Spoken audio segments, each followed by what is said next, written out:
Hello there, welcome back. Today, let's draw the table lamp. So, let's get started.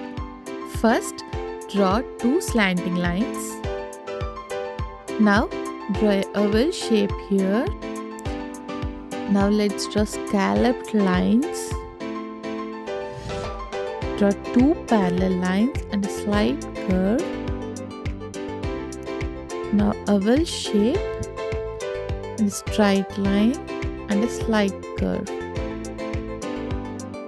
And now let's draw the lamp switch and also draw two scalloped lines here, eyes and a mouth.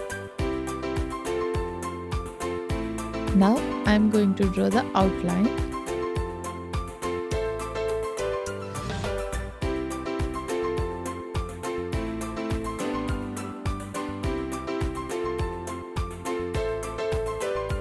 And then erase the pencil traces and start the coloring.